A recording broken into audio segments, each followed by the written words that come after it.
बच्चों, let's read this question. So this question says, for 1 mole of solid at constant pressure, how its C is related to R? C is molar specific heat, R is universal gas constant. Okay. Option A is C is equal to 3R by T. Option B is C is equal to 3R. Option C is C is equal to R T by three. Option D is C is equal to R by three. Okay. तो चलिए बच्चों, अब हम इस question को define करते हैं. तो देखिए बच्चों, इस क्वेश्चन का की कॉन्सेप्ट आपके लिख सकते हैं. The key concept of this question. इस क्वेश्चन में हमें क्या बताना है? इस क्वेश्चन में हमें बताना है कि एट कांस्टेंट प्रेशर सी आपका आर से क्या करता है, कैसे आपका क्या करता है, रिलेट करता है. ओके. सी की आपका मोलर स्पेसिफिक हीट. ओके. तो हम लिख सकते हैं कि इस क्वेश्चन का की कॉन्सेप्ट आपका लिख सकते हैं यहाँ से आप, specific heat is the key concept of this question. क्या लिख सकते हैं आप? स्पेसिफिक हीट क्या हो जाएगा, इस क्वेश्चन का आपका की कॉन्सेप्ट हो जाएगा. ओके. देखिए स्पेसिफिक हीट होता क्या है? Specific heat is define as the, यहाँ पर आपको मोलर स्पेसिफिक हीट डिफाइन करनी है. ओके. तो देखिए मोलर स्पेसिफिक हीट क्या होता है आपका?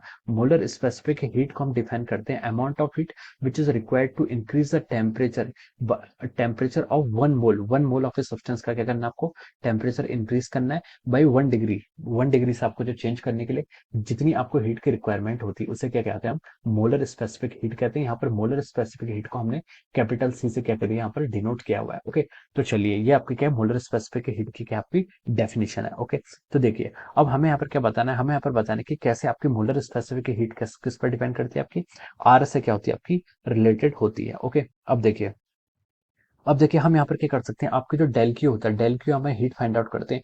डेल क्यू क्या होता है आपका? डेल यू प्लस डब्ल्यू के इक्वल हो जाता है. डेल क्यू के आपका देखिए इतनी अमाउंट ऑफ हीट, ये क्या होता है, internal energy plus work done के इक्वल होता है from the first law of thermodynamics. First law of thermodynamics हमें इतना पता है. ओके. अब देखिए डेल यू क्या आपका आपका internal energy, change in internal energy. Change in internal energy अगर हम डिफाइन कर रहे हैं तो देखिए चेंज इन इंटरनल एनर्जी क्या होता है आपका? एफ केवीटी होता है. सॉलिड्स के केस में क्या होता है आपका? F KVT for 1 molecule. एक मॉलिक्यूल के लिए आपका इतना होता है. ठीक है. This is for 1 molecule. Okay. For 1 molecule में यहाँ पर ऐसे लिख सकता हूँ, this is for our 1 molecule. हमें किसके लिए दिखाना है? हमें यहाँ पर 1 मोल के लिए दिखाना है. 1 मोल के लिए, सॉरी, हमें यहाँ पर हाँ 1 मोल के लिए दिखाना है. तो हम इसको लिख सकते हैं 1 इंटू के, यहाँ पर क्या हो जाएगा, एन टाइम्स के भी हो जाएगा. तो एन टाइम्स के भी क्या हो जाएगा?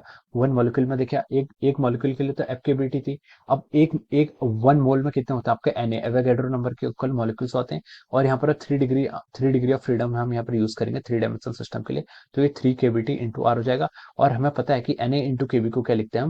आर लिखते हैं. ओके. तो ये आपका अगर इंटरनल एनर्जी कितनी आ गई आपके यहाँ से? इंटरनल एनर्जी आपके यहाँ से 3 RT आ गई. ओके. अब देखिए डेल क्यू को हम कैसे डिफाइन करेंगे? इंटरनल एनर्जी तो आपके 3 RT आ गई प्लस ऑफ वर्क. वर्क देखिए कितना होगा.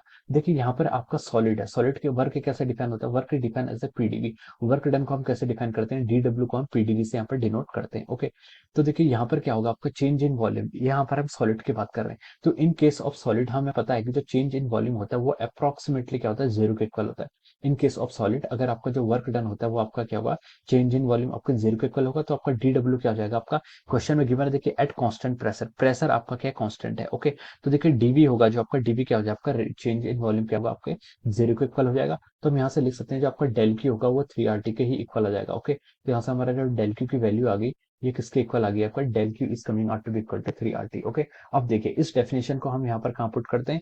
इस डेफिनेशन को हम सी की डेफिनेशन में पुट कर लेते हैं. ओके. स्पेसिफिक हीट की, मोलर स्पेसिफिक हीट की. ओके. डेल की आपको कितनी अमाउंट ऑफ हीट चाहिए? यहाँ पर आपको कितनी अमाउंट ऑफ हीट चाहिए?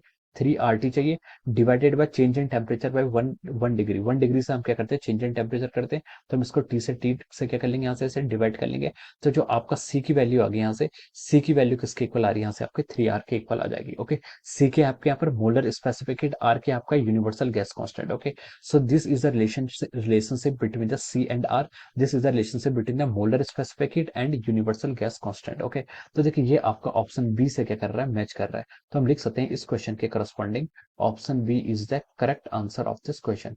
इस क्वेश्चन के करस्पॉन्डिंग क्या लिख सकते हैं? आपका ऑप्शन बी क्या हो जाएगा? करेक्ट आंसर हो जाएगा. Okay. So I hope you all understood this concept. All the best and thank you so much.